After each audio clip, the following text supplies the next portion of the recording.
नमस्कार, मी Pramila PhD cooking मध्ये आपल्या सर्वांचं स्वागत आहे। हॉटेल सारखे एकदम स्वादिष्ट चिकन बिर्याणी तुम्ही घरच्या घरी साध्या सोप्या पद्धतीने बनवू शकता। चिकन पहा किती सॉफ्ट झालेला आहे।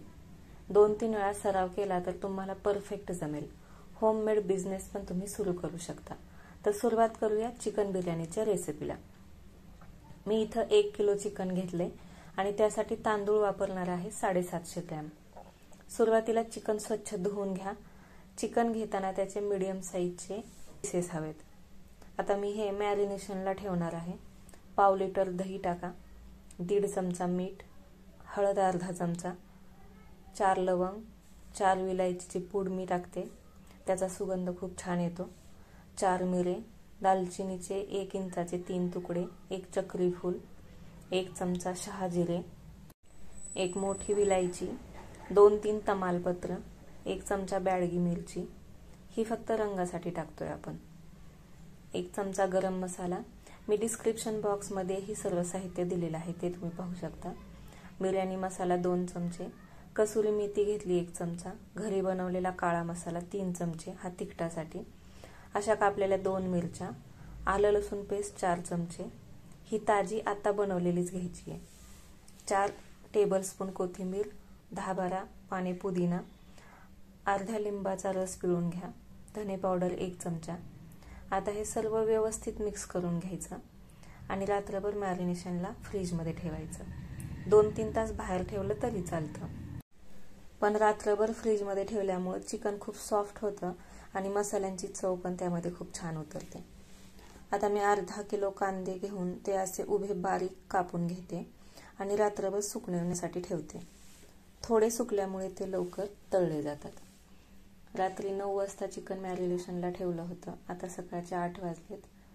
मी आता हे फ्रीज मधून बाहेर काढून ठेवणार आहे।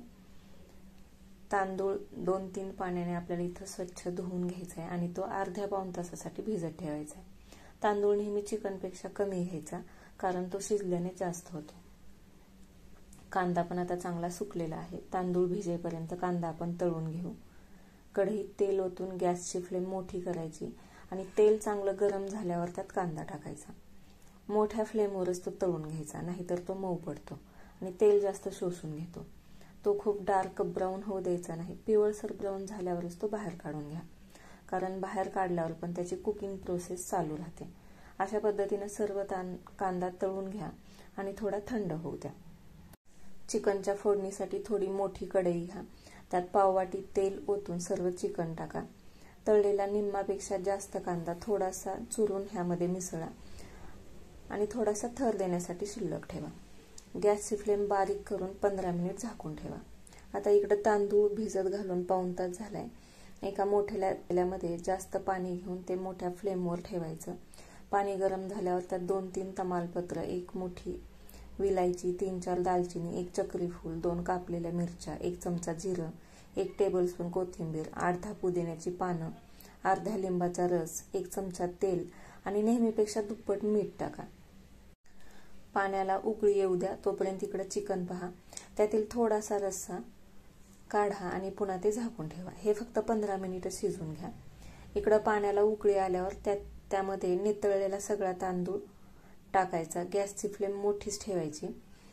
तांदूळ टाकल्यावर पाणी थोडं थंड होतं। पुन्हा उकळी फुटल्यावर 3-4 मिनिटच भात शिजवायचा। आता 50% भात शिजलेला असतो। निम्मा भात चिकनवर पसरवा।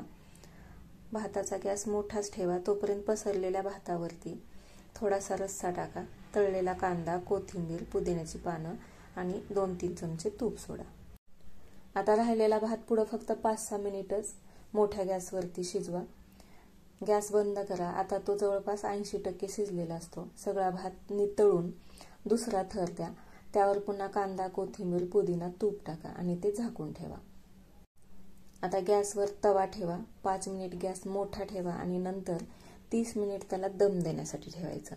दम चांगला बसल्यासाठी कढईला अशी कणिक लावून घ्या आणि 30 मिनिटांनंतर गॅस बंद करा।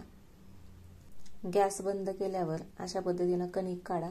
कणकेला तेल लावल्यामुळे ती व्यवस्थित निघते आणि झाकण काढा। बघा किती छान भात फुललेला आहे, मस्त दिसतोय आणि न तुटता खूप लांब पण झालेला आहे। बिर्याणीला मी आता कोळशाचा स्मोक देणार आहे। त्यासाठी कोळसा भाजायला ठेवते. तो चांगला लाल झाल्यानंतर त्यावरती 2 चमचे तूप टाका आणि परत हे चिकन 10 मिनिटासाठी झाकून ठेवा. तोपर्यंत कोशिंबीर करून घ्या. 10 मिनिटानंतर बिर्याणीवरचं झाकण काढा आणि सावकाश अशा पद्धतीनं कडेनं भात हलवून घ्या आणि मगच तो मिक्स करा आणि वाढा. त्यासोबत कोशिंबीर घ्यायला विसरू नका. खूप चविष्ट पदार्थ म्हणून फार आवडीने खाल्ला जातो, पण मसाल्याचे पथ्य असणाऱ्यांनी मात्र वर्ज्य करावा. तर कधी मधी करायला काहीच हरकत नाही.